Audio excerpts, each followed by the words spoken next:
Welcome back to another episode of the Average Money Podcast. Tonight we had a guest episode with Bruce Wang, and he's representing the Wang gang. If you haven't seen Bruce on YouTube, you need to. Just past 100,000 subscribers. But outside YouTube, going to be a great freaking conversation. This dude's got buy and holds. He's good with his money. He's good with YouTube. And I think we're popping his cherry. I think this is his first podcast ever. If you are new to this podcast, my name is Brad Finn. I am joined every single week with the one and only JJ Buckner. And I think he's putting the beach body aside and he's going to have a beer tonight. What's up, JJ? What's up, man? It's a special episode. Like you said, we got the Wang gang in the house. Props to Bruce on the recently reached 100,000 subscribers. That's like every YouTuber's dream. Thank you. Got the big plaque coming in soon, man. It's going to be awesome. How you doing, man? I'm great, man. I appreciate you inviting me on the podcast. Been a big fan for a while. You're going to have to unbokeh the background when you have the play button in the background, though. You can't blur out the silver play button. I mean, I'll figure out a place to put it. I got a lot of space back there. It's a lot of just empty space on the wall. How long have you been doing YouTube? I started a long time ago, actually, probably in 2015. If you looked into my video list, you'll see like I have one video about hoverboards.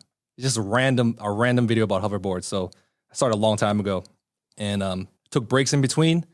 And in 2017 was when I started to really churn out some videos. So if the hoverboard video was the one that popped off, how did we get into personal finance? Exactly. There was no hoverboard part two? All right, maybe I can link that. So in 2015, I was living in Cambodia and I was just doing a bunch of odd jobs. And I imported hoverboards from China to Cambodia, and like I helped my friends like have hoverboards. It was a craze back then. So it's like I've always been like an entrepreneur, so that's one thing I did. That's cool. I had a hoverboard. I bought one when they were real, the craze was, I was living in Kansas City at the time, and I remember there was a Kroger, I believe it was a Kroger, like right down the road, and I first got the hoverboard in the mail, and I was like, I gotta try this sucker out. So I took it for like a half a mile ride, but it took me forever because I wasn't used to riding it. So I kept like falling off and I had to fix my feeding. And luckily on the way back, I finally got the hang of it, but it was a fun ride in the grocery store. I would get absolutely dominated on one. I always wanted one of those boosted boards. I used to long for a good those skateboard. Look sick, man. But then they discontinue those things. You can't get them anymore? I don't think you can get them anymore. I think they're bankrupt after the trade war thing with China. Oh, no, I didn't know that. Yep, you can't. We got to steal Nate O'Brien's. Yeah, no doubt, man. Those things look awesome. So the entrepreneur thing is definitely a real life. I think all three of us are entrepreneurs and entrepreneurs in the space. And you're known, I think, on YouTube for the Dividend portfolio. But I think you're a little bit like me in a sense that if we were to break down your whole like investing philosophy, the Dividend portfolio is kind of like a small piece. Just break down quickly so people know listening. What's your play on money? Are you a growth stock guy? Are you a dividend guy? Are you an index fund guy? Where are you at on that spectrum of like investing money? So in totality, I would say I'm like 90% plus in real estate, and everything that you see on YouTube with the stock portfolio and stuff. That's probably like 5% ish. So you're not and like a index fund guy either. Index funds, definitely index fund as well. Because recently I've been like thinking a lot about what's the best bang for my buck? Should I just be investing in like individual stocks? Do I do all this research and stuff like that? I've been just wanting to buy index funds for a longest time now. Like I want to switch over to index funds. From dividends and growth? Yeah, exactly. Yeah. Maybe even like dividend growth investing as well. But real estate's your bread and butter. Yeah. Tell me about the real estate go, because I mean I'm interested too. Yeah, JJ goes through this too with you can't put a dividend. I mean, you can't put a real estate video on. They just the algorithm's like, oh, that's cute. They don't get views. They never get views. But that's kind of your specialty, right? And a little bit of that. You just said 90% is based in that. Are you a flipper, property manager, buy and holder? What's the real estate situation look like? So I own 2 duplexes, and my wife owns a condo in New York, outside of New York, Brooklyn. And that's basically my entire portfolio right now. Did you start with duplex? What market are you in? So I'm a bit outside of Boston, like I would say 45 minutes away from Boston. I don't really like to get, into the specifics just for privacy's sake. Yeah, definitely go. I've had a bad experience, let's say, with a subscriber, unwanted subscriber. Oh no. Okay. That's like my worst fear. We'll leave it. JJ, most people don't even know where your state is, JJ. That is something I got going for me, I guess. Dude, if I gave a blank map to my juniors and said, point to Missouri, yikes. And I got smart kids. Hold up, though. That is one thing about you New Yorkers that I noticed. It's like none of you guys know anything about geography. Your friends we went out with, they had no idea about where like any state was. And I'm like, what? You guys just live in New York, so you don't care or anything else because you live in a poppin' place, I guess. I don't know. Yo, full disclosure, until I met you, I didn't know the difference between Wisconsin, Michigan, and Missouri. Bruce Wang, are you like that? Would they just call you a flyover state? Do you like take offense to that? No, because I mean, that's what we are, really. I mean, we own up. Like, we don't have nothing special, especially where I live. There's nothing out here. But what I love about it is, like, this is where I grew up. It's where my family is. Like, it's the lifestyle that I live. It's the culture. You know, everyone has their own culture. The culture we have down here in Missouri, like, there's nothing like it, man. Like, I used to live in Hawaii, and it was cool and all, but just it was different from back home. You know, like for instance, like every time you walk in somewhere, everyone's gonna open the door for you. I was telling Brad the other day when we were driving on the beach. I said it was almost a habit of me to wave because, like, you're supposed to wave every time you're, like, driving up and down, like, not the highway or, like, major roads, but when you're, like, going down your subdivision road or a back road or whatever, and you see somebody, just give them a quick wave. And we were passing somebody. I was like, no eye contact, JJ, no eye contact. Yeah. But that's what I love about it. It's just, like, the culture, I guess. So I call it home. It's my home, and we love to travel and see the world and stuff, but we'll probably never leave here, at least until our kids grow up and go away. I know it's in the middle of the country somewhere. I think in Boston, if you look at somebody too long, they might want to fight you. Oh my God. I think in New York might be the same, man. Yeah, you guys got that like northeast vibe. I don't know what it is up there, but you guys are rough.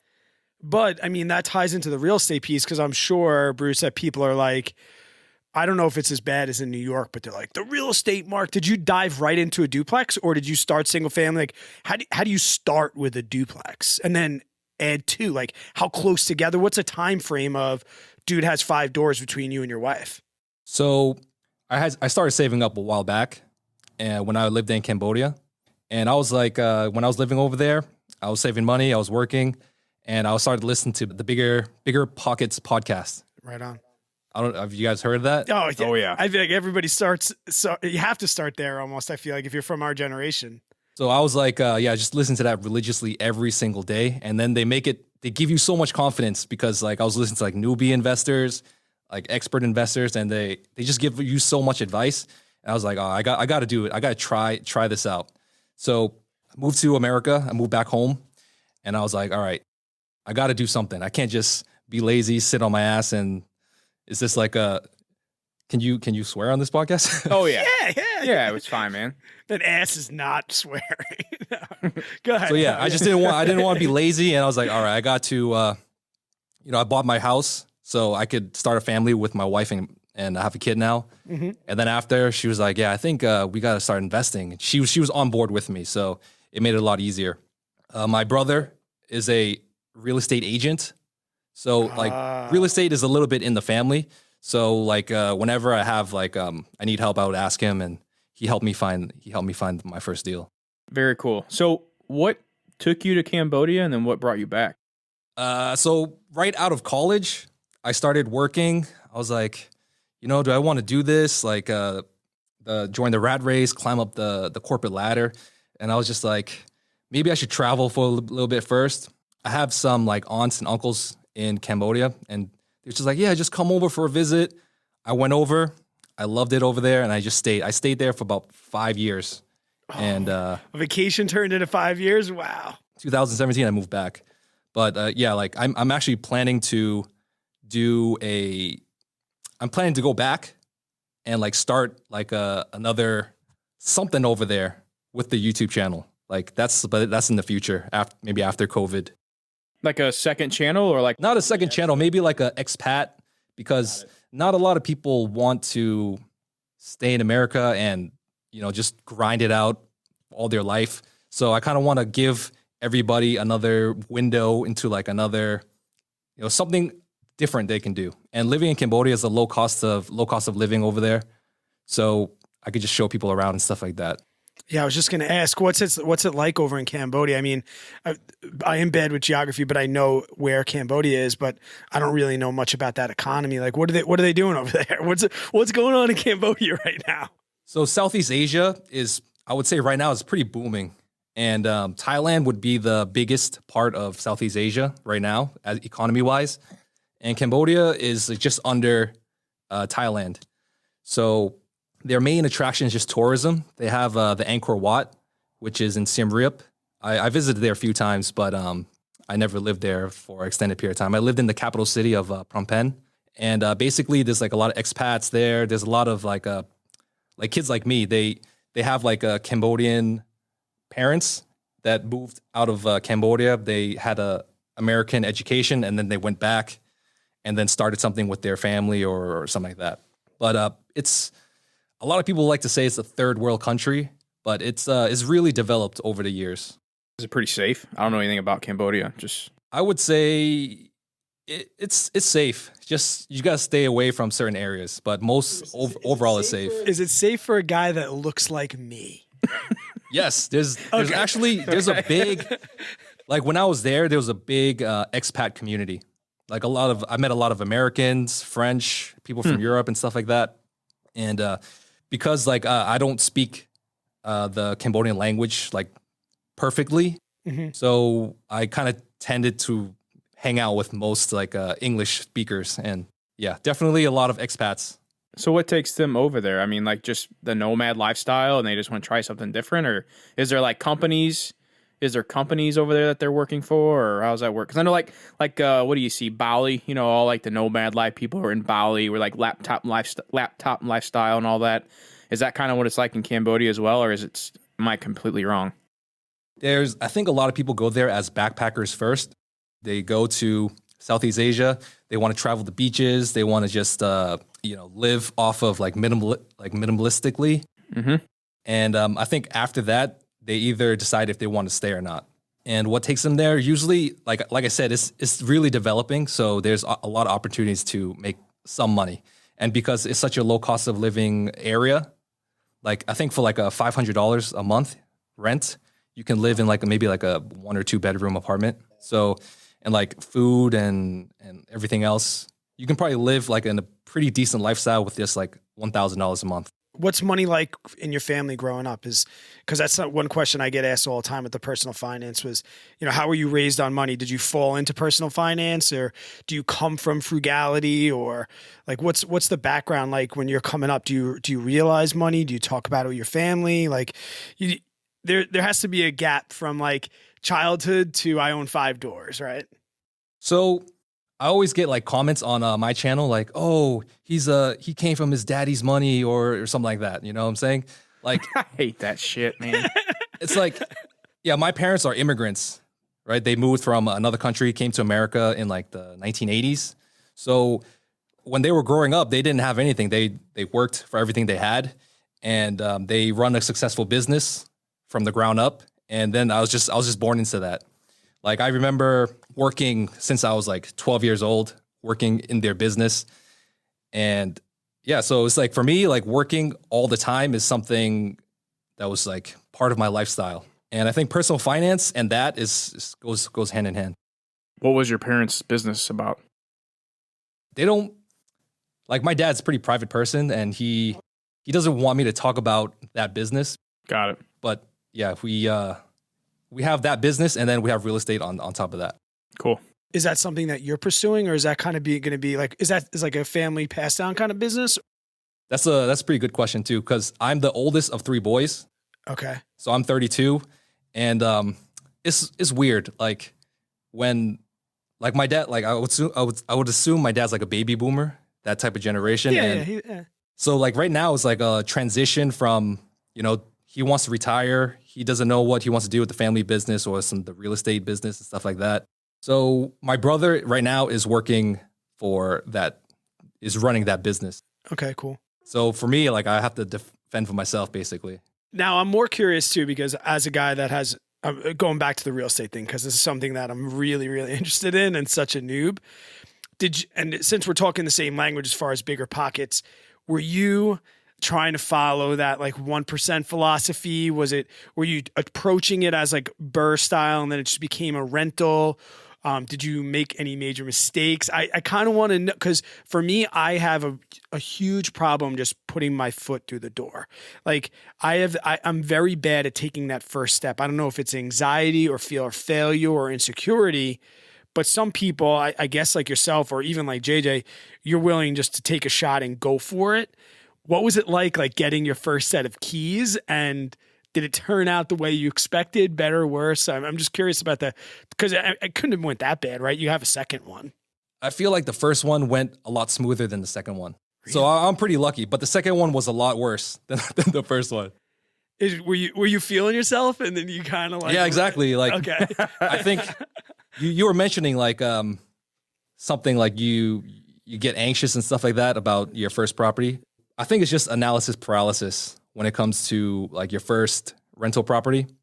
You can like analyze the numbers all day long, but you just really have to do it. All the people that message me about, oh, how do I make enough money to get my first property? Or if I always tell them the same thing, just do it. It's like, what's the worst that can happen, right? Yeah, it's like the worst that can happen is you probably lose your deposit, maybe something like that. And you just had an empty one. On Instagram, you were talking about it. You just flipped one over. That was a long-term tenant. Was that your first one or your second one? Or what's it like getting a new tenant in there? So this is actually something I've gotten a lot better over the years. I use a Zillow rental manager. Okay. And it has to be like the greatest tool to use if you're a landlord, because it basically finds a tenant for you. You just list the property, it finds a tenant for you, and you can collect your rents on Zillow right now for free. Wow. Yeah, my tenants, they're paying me rent through Zillow, and like I don't even have to communicate with them that often. And Zillow doesn't take a cut of that? Zillow, right? Like when I first started it, the rental manager, it was free, but now they charge like $40 or $10 a month. That's just to list it, or is it a $40 charge every month? I think it's $10 a week, actually. Yeah, but that was just recent. That was probably within the last month. So do you still have to pay that fee though once once you rent out, you take the listing gets off the market and you're good. Cool. So there's no charge for them to pay through like Zillow and stuff. There's no charge if you're using ACH, which is basically a bank transfer. Yeah. But if they have the option to pay through like a debit card or a credit card, but they get charged. The tenant gets charged if they use it. Okay, cool. So while we're on the real estate topic, Bruce, you good to kind of talk numbers or no? Yeah, I could talk numbers. You can stop. You don't have to go as in depth as you want. But first question is, do you have mortgages on these properties, or are they paid off? They are paid off right now. Oh, cool. Okay. Well, then my next question is probably already answered, which is, are they cash flowing? You can talk general. Talk general. 3,000 for one I guess all of them, right? So 3,000 for one duplex, 3,000 for one duplex, 2,000 for the condo. So roughly about 8,000 a month. Awesome. And you're managing them yourself? The one in New York is too far away. The one in Brooklyn is too far away, and I have a property manager for that one. I'm curious about that they're paid off. I mean, we're going to hear a bunch of different philosophies on that, and get your low interest 30-year. What was your motivation to have those properties paid off in full? So I've been like a pretty good saver all my life. And so I was able to pay cash when I first bought the property. And, I had the money to buy the property, to fix it up and everything. So that really helped a lot just with the numbers. And right now, like I'm trying to live debt free and just become financially free as well. And like I've been really, I don't know, just. Are you tempted by leveraging a mortgage? Yeah, because like now, like the interest rates are so low, I kind of just want to go to the bank and be like, hey, how much can I get for this? And I'm just gonna go buy a new property. Even because that's the burst strategy, right? If like you could probably cash out refi. Exactly. and get a lot of my money back. Exactly. You wouldn't be using that money to like go crazy. it would But be that's like the thing right now, because I'm always thinking like, what can I use this money for? It's like, where can I put it for the best returns?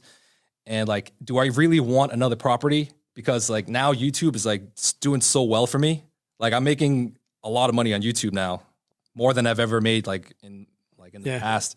So it's like, what's my best, like where can I work most efficiently? Because doing rentals, like I would have to buy so many more to make as much money as I am on YouTube. So here's my thought on that, because I've gone back and forth on pursuing YouTube more, rentals more. My goal with rental properties is I want to build up rental properties as fast as I can for it to cover my lifestyle. Roughly right now, my wife and I could live on like $4,000 a month and be completely happy the rest of our lives. But I obviously don't make anywhere near close to that. I only have one rental property. I have a lot to build up to get to that point. So all the money that I make from YouTube, because it's my full-time gig now, goes towards living, because my wife don't really work anymore. And then whatever I have left over is going towards mostly real estate. And then I have some money I throw into portfolios for stocks. And then obviously like retirement stuff too. But so like my goal with that is, and it's funny you say that, because I want to get real estate built up as fast as possible to cover my lifestyle in case my YouTube channel would just completely shut down and I lost everything. At least I have real estate to fall back on, so I don't have to go back and get another 9 to 5. Now I'm trying to build it up as fast as I can to get there. So with that being said, is that kind of your route you were thinking? Because you said you don't like taking on debt. You're kind of wanting to be financially independent. Do you have those numbers figured out of where you could be? And you don't have to share them with us, but do you have your numbers in your head that you're like, okay, I need to get to this point until I feel safe enough to say, if YouTube was over, I'd be good the rest of my life? So I'm pretty conservative as well. Like you said, you're 4,000 a month. Like you guys you're good. Like for me, I would be like 5,000 to 6,000 a month. Okay. So already like I'm making a decent amount from the rentals. That's why like I haven't, like, to be honest, I haven't been working as hard as I should lately. Like, after I had like my rentals paid off, like I kind of been chilling a little bit, and like YouTube, I think YouTube is where it's at right now. Yeah. Can we talk YouTube? Because I think we definitely have a lot of YouTube. I mean, obviously we come from YouTube background. A lot of our listeners are either on YouTube or have YouTube channels. And I think this is kind of an interesting dynamic, because I'm at 30,000, JJ's at 72 and change, and you just hit 100. When did you realize, for anybody that's either watching and curious from the outside or has a channel, like maybe even me selfishly asking, at what point were you like, damn, this could be a business? Like this is life money. This is salary money. This is not a hobby anymore. Was it 30? Was it fit? Because I asked you the other day on Instagram, I DM'd you and I was like, do you remember 30K? And you like, feels like owning yesterday. Does it really feel like owning yesterday? And what point were you like, all right, it's time to do this damn thing on YouTube? I think when I was at 30K, I was making from YouTube like a few $1,000s a month. I'll tell you right now, my AdSense right now is probably in the neighborhood of like 2,500 to 3,000 a month. That's good. That's pretty good. Yeah, That is good. I have a pretty good. You're in the same niche. Our CPMs are good, and Those options videos, have you seen your CPM on them lately? yes, They are insane. could you imagine if we got the 5 stocks to buy today CPM with our options video? If we got those views, I guess you can't have one without the other. Yeah, But that's true. unfortunately, the option views don't do as well. But I mean, Right. and like for me, I love YouTube, and it's always been like a passion. And so many people like JJ and the people that get up to that 50, 60,000, they start saying, Brad, if you keep going and you get to that range, you are going to have to decide if this is a hobby. And I'm starting to see it with sponsorships and even negative stuff like trolls and scammers and multiple Instagram accounts, which we can talk to in a minute. But when was it for you? So you said at 30,000, you were making a couple thousand, just like me. So I always told myself, like, if I could make about 10,000 from YouTube every single month, I would be like, yeah, it's time. I think I should go full time. So it was more a money amount than a subscriber account. Because I felt like as long as you put out content, like you will, like it, because of the algorithm and how it works, I feel like people will just keep coming to you. So I think it's a bad way to think about it because it could just be taken away just like that as well.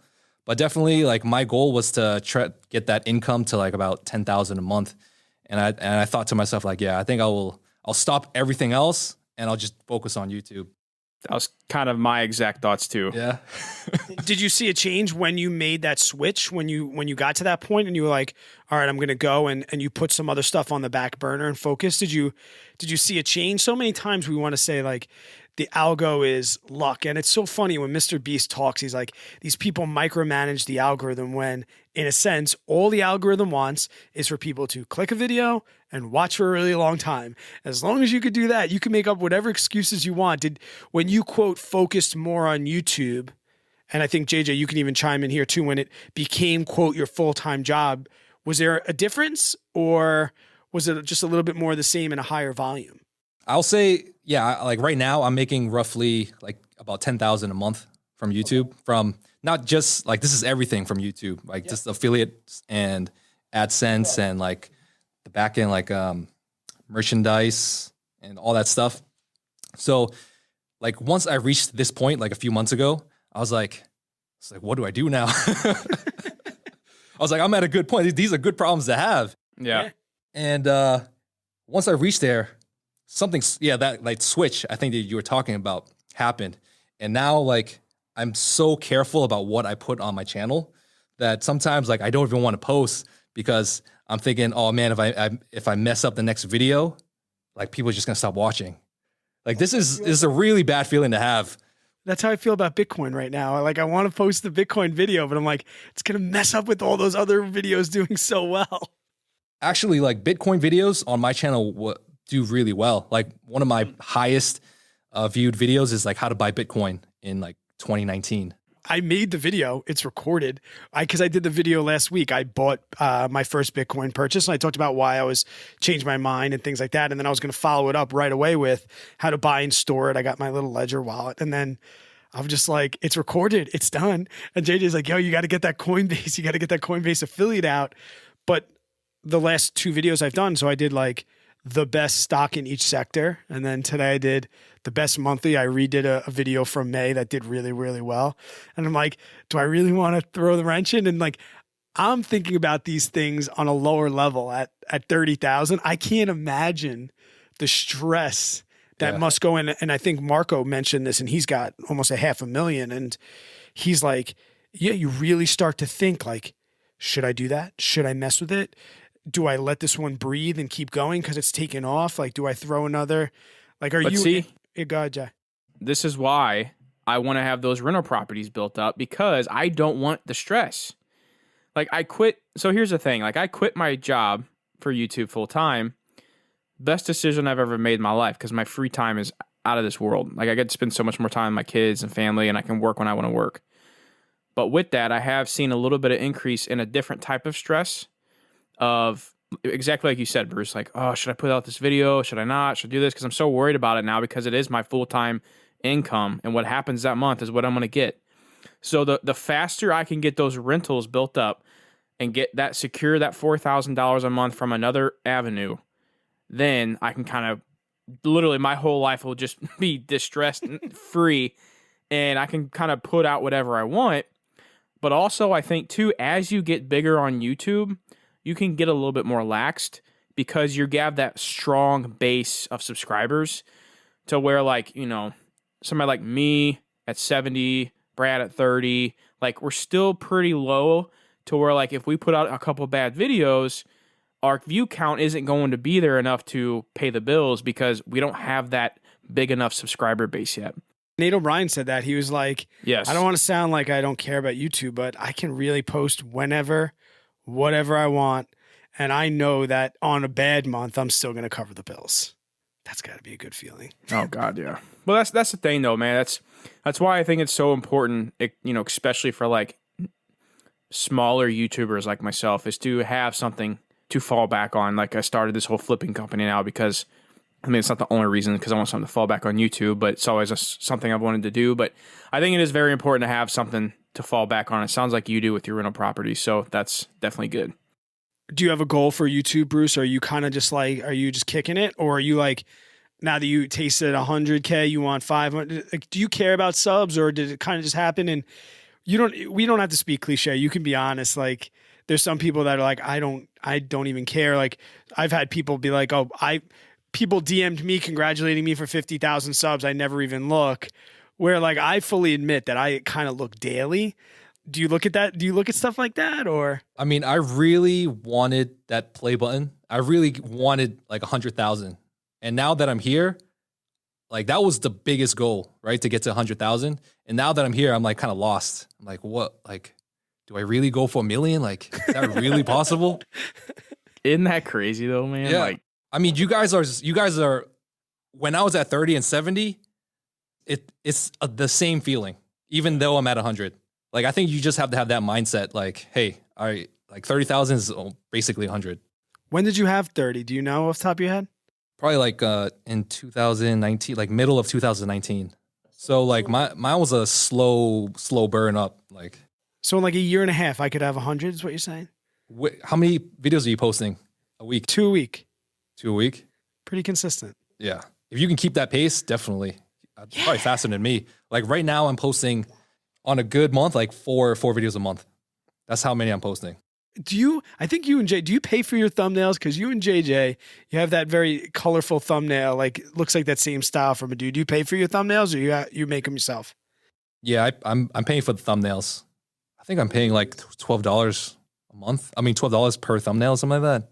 JJ, have you seen his thumbnails? They look kind of, do you still use that guy, JJ? What's his name? Are you using Artie? yeah, man, he's a boss. Dude, Artie's the man, dude. He is.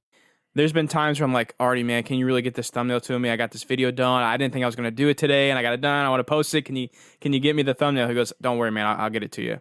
Like, I never have had any complaints with him whatsoever. I feel like sometimes Bruce, like, he'll post like a generic thumbnail, and then the next morning Artie's comes in, is like the whole thumbnail changes. Yeah, that's how I do it. I can't wait for him. Whenever I can post, I will post, and I'll just use his later. Because I always feel like for my channel, I don't know if it's the same with yours. It's like mine takes a long time for like a video to start getting like pushed out. It takes a really long time, but when it does, it can get up to like 30,000. So you're not even worried. You're not even worried about those first 24 out. You're like, I'll just get a thumbnail, get it up, and if I can post one video a week, I'm good. JJ's been telling me to use that guy for a while. He's like, did you use it because you hate making thumbnails, or because you saw a difference in views or click-through rate? There's a big difference, man. There's a big difference. It's like you're leaving a lot of money on the table if you're not using like a thumbnail guy. I think if you're good, your thumbnails are pretty good. Like they're clean. Sometimes I think they're like you have a lot of words though. Sometimes, but overall they're pretty clean though. All right, I'll take the feedback. I love it because JJ's like, dude, you're making a couple $1,000s a month. Like, stop making freaking your own thumbnails. just pay him, dude. Just try it out for a month. Like, you have nothing to lose. Because JJ, you got in when he was freaking. I remember JJ coming into the mastermind group like, hey guys, I think I'm going to pay this dude to make my thumbnails, and we laughed in your face. I was one of his first clients. I think it may have been the first person he made a free thumbnail for. He sent it to me in my DM. And he's like, hey man, I love your videos. I'm starting to make thumbnails for YouTubers, and you're one of the first ones I found. Was watching. Here's a free thumbnail for you to use. If you like it, we can work out something. And I plugged it in. I noticed a difference, and it was on an older video too. It was like a month-old video he made it for. And I saw a little bit of uptick in click-through rate. And then I said, okay, this is pretty cool. I wasn't making a lot of money back then though, and I was still kind of unsure about moving forward with it. So I think there was like a couple months went by, and then Jared Morrow, he used them before I did, and he said he saw some increase. I was like, damn, I guess I need to bite the bullet and just do this. So I contacted Artie again. We got something hooked up, and then now he creates most of my thumbnails. You can tell, like, if you go look at my channel right now, if you guys are listening, and you'll be able to pinpoint Artie's thumbnails and my thumbnails that I did myself, because mine are freaking trash. They are so trash. Here's something else too with YouTube. I'm so cheap when it comes to YouTube. I still use a free thumbnail creator and a free video editing software. Amen, bro. This is me too. You using Canva for your thumbnails? I use GIMP. Yeah, I'm a GIMP guy. But like here's my problem with the paid thumbnails. I literally, like today's video, for example, I don't know if I could say this. Maybe it'll make me sound cheesy, but I'm driving home from work and it's 2:30 and I walk in the door at 3. I sit down. I'm like, all right, here we go. Boom. I record the video while I'm editing it. I'm thinking about the thumbnail and the title. My process from start to finish is like an hour and a half for most of my videos. So like, I don't know what I would do, but maybe like I need to take the Bruce philosophy here and just post one of my thumbnails and then send a bunch of pictures to Artie and have him be like, all right, maybe I'll just try a month and see because you said you saw a difference, Bruce? Yeah, this is a big difference. Like I would send him, like I don't even ask for revisions. Whatever he sends me, I just use it. Like that's how good he is. I do the same thing. I never change mine. Yeah, just do it, man. He's just good. Do it. Your time is worth more than like you doing it yourself. And I'm going to give him a quick plug here too. If anybody's out there, like we're not there's sponsored. a YouTuber He that's did not listening, sponsor, but he should. He didn't sponsor this, but no, I mean like, yeah. Here's my thing. Like I love doing good for people I do business with that take care of me. So I'm going to take care of them. And Thumbnail Wiz, at Thumbnail Wiz on Instagram is the best way to reach out to him. I'm going to DM tonight and just be like, I just got off a mastermind call and I just got off a podcast and JJ couldn't convince me, but Bruce Wang did. I always wanted to ask you guys, like, I know you guys know like a lot of the other finance YouTubers. We do. I always felt like I've been like a lone wolf compared to everybody else. Cause I always thought it would be awkward to talk to you guys. No. And like, how do those masterminds go? Like what do you do? They're good, man. They're a great opportunity to do everything from vent, come up with ideas. I think one of the greatest values that I've seen recently is sponsorships and not undervaluing yourself. Like being able to find a group of creators from like the mastermind that we have, we actually missed it tonight because it's on Mondays, but we have people in there from 500,000 subs down to, I'm probably the smallest at this point at 30. But when I walk into that group and I'm like, hey guys, I got a sponsorship, they offered me $250. And they're like, I hope you laughed in their face. Where like, that's really important. And then networking and it's valuable. And I've asked you a couple of times, like, it's kind of like this. Like a lot of the podcast stemmed upon JJ and I having conversations with money and then realizing we just needed to press record. Yep. If you ever want to get in on that, or if you want to just hop in on a call, it's good. We do it often and everybody loves JJ. He's the life of the party. Like if you need to name drop anybody, I name drop JJ all the time. Like, oh, my podcast co-host, JJ. Oh, Jesus. No. They'll be like, who the hell is JJ Buckner? Have you got subscribers, like knowing who you are when you walk through town or something like that? Only had it happen, besides today, only happened once. It was in an Aldi, and I was getting a cart, and I heard, hey, JJ. And it was in like a town that I was I wasn't from this town, but, you know, they're all relative, all close to each other. So I just thought it was somebody like went to high school with or whatever, and it's like, oh, hey, what's up, man? I didn't know who he was. I was like, gosh, dang it. It was one of those things, you know? And he goes, you have a YouTube channel, right? Because he could tell I was like puzzled. And I was like, yeah. And this was a while ago too. Like I wasn't even big. He goes, dude, I watch you on YouTube. I was like, oh my God. I got a picture with him and everything. I thought it was the coolest thing, man. Oh, cool. Do people recognize you from YouTube with 100K? Like at what point, walking around wherever you are in Massachusetts, do they say, yo, Wang Gang? Or do you have to put the headband on? Like they don't recognize you without your headband on. Yeah, I think that's People roast you on that headband too. It's like dude, man, I'm getting old. My hairline's receding. I gotta cover it. I gotta do something, man. You got the 5 head. But, right? I get it.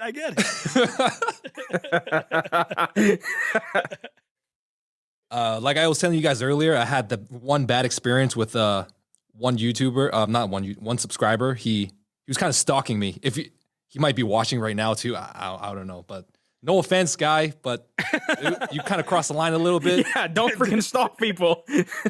But outside of him, like I've been recognized like a few times in my town. It's like a lot of the younger crowd, like 19, 20, only a handful of times, not that often, but Everyone always thinks you're ask young, me. right? Everyone thinks you're young. Yeah, everybody thinks like I'm 25 or younger around that keep age. that. I think that's how I trap some viewers. But basically, they always ask me like, "Oh man, how do I become like take care of my finances? How do I buy rental property?" It's hard to because I can't just like, "Hey, go watch my video. That's what I talk about." Yeah. You can tell them to do that. They might think you're being a jerk, but you can. But still no, tell like I try to be as nice as I can to them. But yeah, definitely if I'm wearing that headband around, they'll recognize me. What do people need to know about your basketball skills and then your newly found ping pong obsession? So, all right, basketball. When I was in it's all started when like I love basketball. Basketball is like my number one sport. When I was in Cambodia, I played in a league in Cambodia, like a statewide league. So it's pretty. I was playing against like professional Filipino players, and if you guys like Filipino players, they're so nasty. And like this league was so crazy. There was like professional players. They get paid to play. And like I didn't even get paid to play. I was like, dude, I'm here on my free time. And dude, it was the best. It was the best competition ever. But I don't think I'm that good. I was just playing against professional players. Dude, if you get up at 6 o'clock in the morning and go to the basketball courts, you're good. Yeah. Like your Instagram, I'm rolling out of bed. I'm like, and then you're like sunrise at the courts. I'm like, that. Dude, my gym got closed, right? So I had to switch careers basically. And I'm playing ping pong now. Yeah. It's a weird transition. I have a 70-plus-year-old uncle, and he's like nasty. He's like a master, and I can't beat him. Wow. This guy's 70 years old, man. He can barely move. I can't beat him, man. He's whooping me. Well, he doesn't need to move his feet. When you're that good, right? You don't even need to move your feet anymore. I don't think so, man.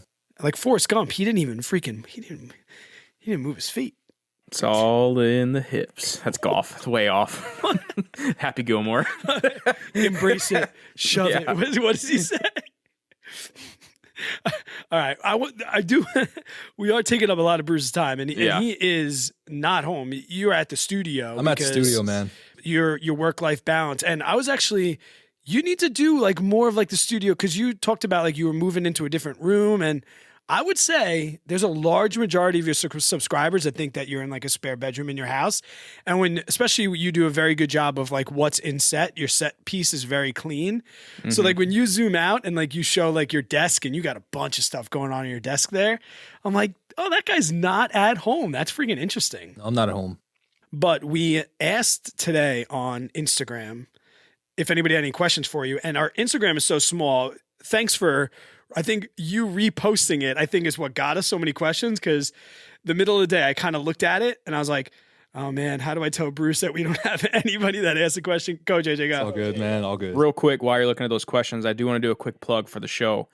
So Brad and I recently started a Facebook group page.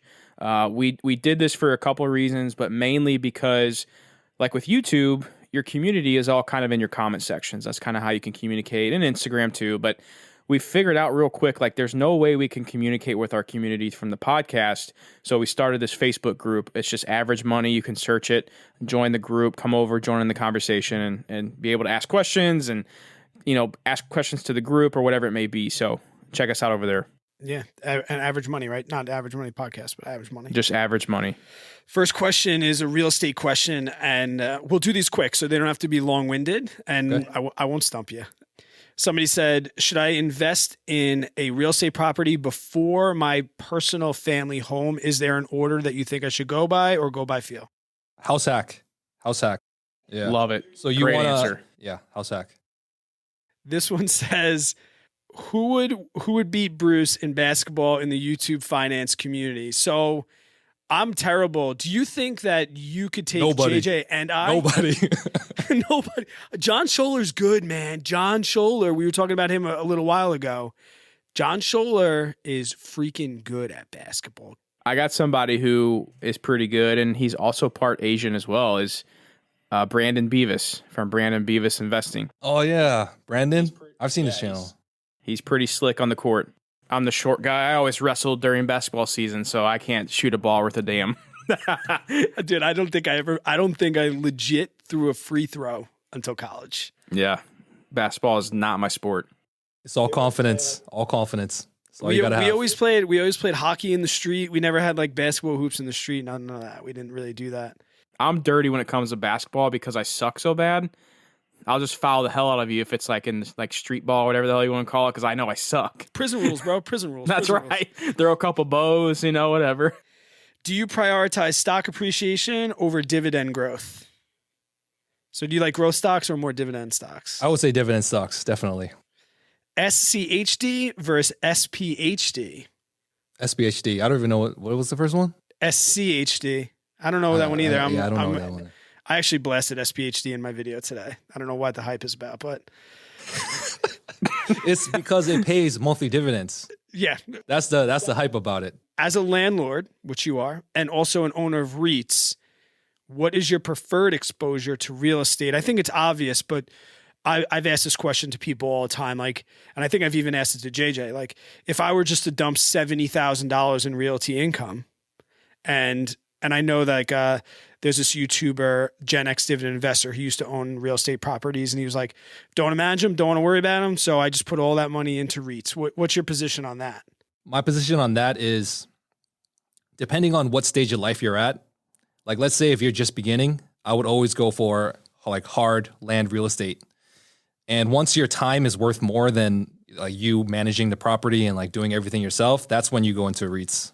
So I agree with Bruce, but I also want to say I'm probably always going to say real estate, like hard asset real estate, because there's a few reasons.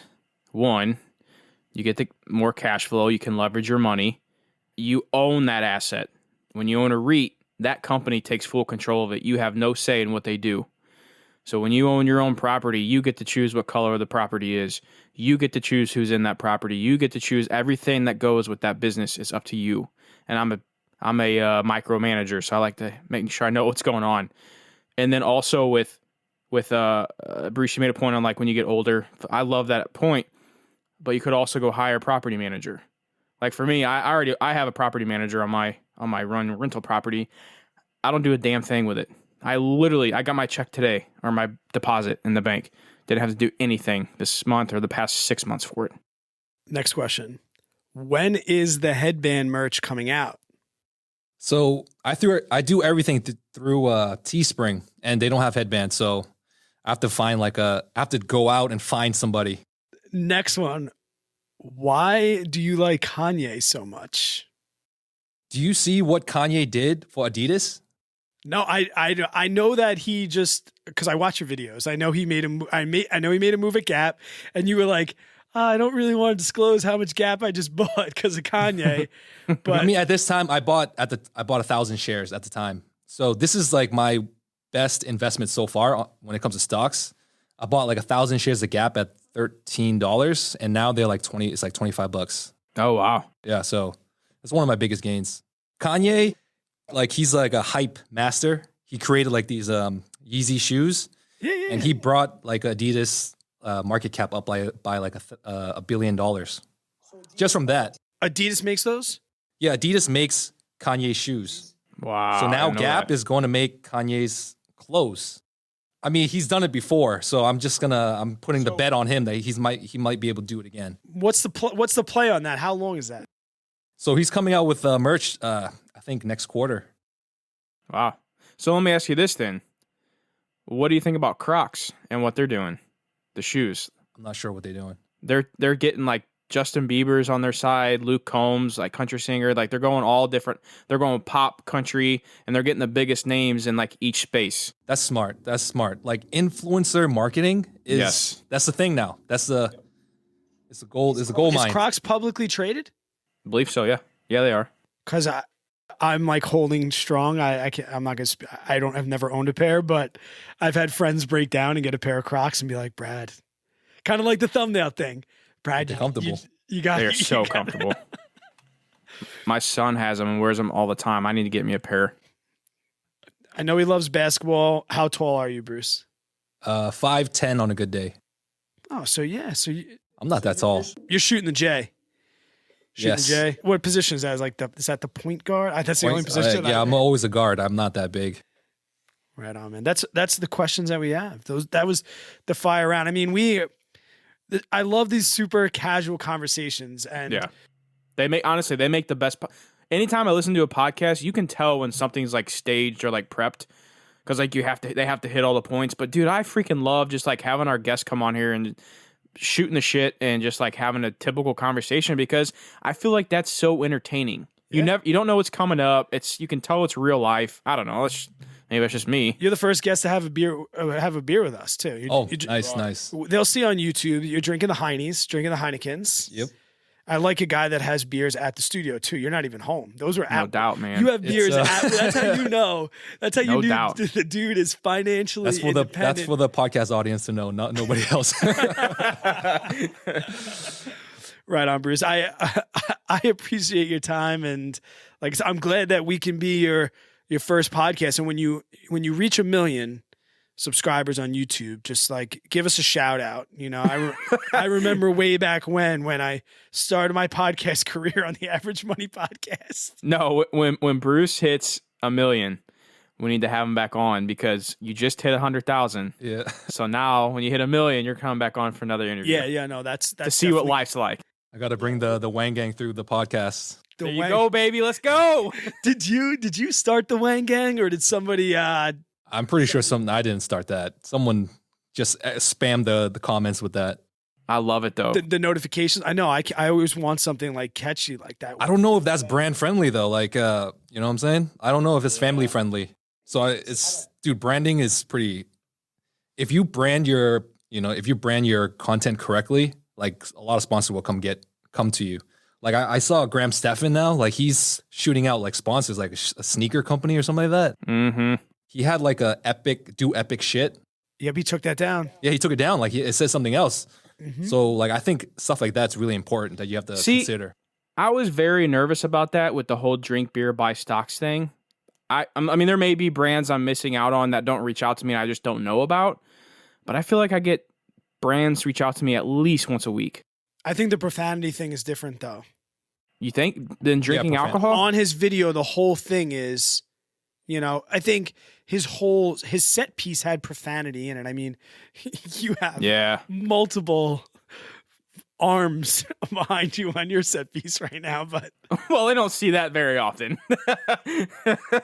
All I got is a little bit of basement and some bikes here. Yeah. That's all you're getting over here on the Brad Finn show. But because this is so casual, I just got to ask, did you come up with your own design? I love the dividends with the champion symbol in your merch. Did you come up with that, or is that a Fiverr gig, or is that a subscriber? That's a Fiverr gig. I had the idea, and I was like, hey, could you do this? And one of these guys just did it for me. But you came up with the design, though. Like, it was your idea. Yeah, I was like, I like this logo. Can you put this word? And that's how it started. See, that's my major. That's 2 times where I'm like, you got to pay people to help you out. Oh, yeah. I just do. I'm so You're doing everything yourself? Yeah, man. Dude, I've been looking for an editor, actually. Video editor. Like you said earlier, you saw like I have like empty studio space. In the grand scheme of things, like I kind of want to start like some type of network, like get other people to make content in the same building as me. Oh, yeah, co-work space. That's definitely something I'm looking into. Yeah, it'd be cool. Well, thank you so much. Are you plugging anything else right now besides the YouTube channel? Do you have a website, blog, Instagram? Instagram is a couple G's and Wang, right? Where can we find you? You guys, if you guys want to follow me, you can follow me on my YouTube channel at Bruce Wang, on Instagram at Bruce Wang with 3 N's. It's a little bit confusing, but I mean, you can link it down below. Links. Go check out the description. There's a lot of links down there. Click on everything. And it always goes without saying, not only for Bruce, JJ, or myself, if somebody DMs you from our name, go to their story, and if you don't see their face in the if we're not posting stories, it ain't us. It ain't us, because Bruce, I get a lot of those. And you can manipulate Bruce Wang so many different ways too. Like the Finn mindset, that dude had to get a little creative, but like you can add especially because your real channel is not like spelled the way you like your name in itself looks like a spammer's name. Yeah. Whoops-a-daisy. I get just Bruce Wang was probably just taken. Yep. Exactly. Bruce I want to pay the guy for it. We'll see. What'd he say? No. I have to message him. They always have no followers and no subscribers. All right, guys, thank you so much for listening. And we'll get back to a more structured money podcast. Nah, screw it, dude. Let's fly by the seat of our pants. This is it, man. This is it. Yeah. This will be coming out the week after Thanksgiving. So I hope everybody had a wonderful and safe Thanksgiving. Thanks a lot, Bruce. We appreciate your time. Get home to your family. And everybody else, we'll catch you on the next one.